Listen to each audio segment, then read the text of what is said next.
Well, Asia, after a U.S. presidential campaign in which we saw many accusations of Moscow meddling on behalf of Donald Trump himself having his first meeting with a foreign leader in which he showed some daylight with the UK on Russia.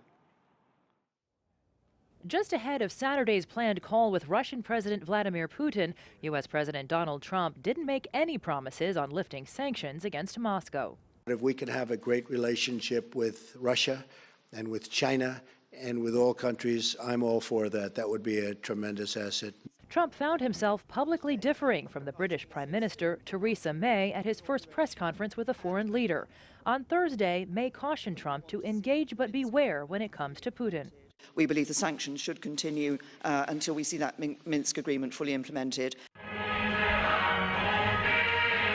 Since the end of World War II, the U.S. and Britain have worked together to solve global problems, fighting shoulder to shoulder against the Taliban in Afghanistan, peacekeeping in conflict zones, and forming a coalition to fight ISIL.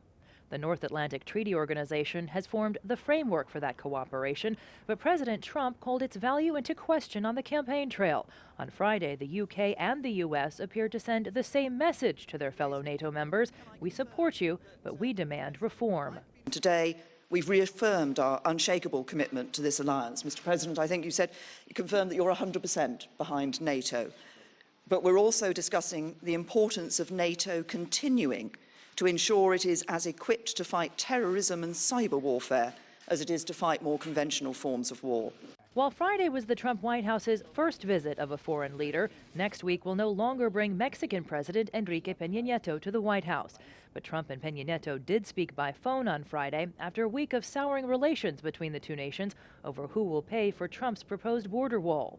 We are going to renegotiate our trade deals, and we're going to renegotiate other aspects of our relationship with Mexico.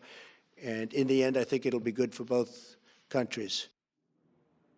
Asia, after that phone call took place, both the White House and Mexico City released statements of their own characterizing the call, but they did characterize it very similarly, saying that they both acknowledged their public disagreements on who should pay for the wall, and they plan to work it out using bilateral negotiations. Jessica, we also learned the president got an invitation by the Queen. He did indeed, and he has plans now to accept the Queen's invitation for a state visit to the UK. We don't have any sense of timing, but it's set to be sometime later this year.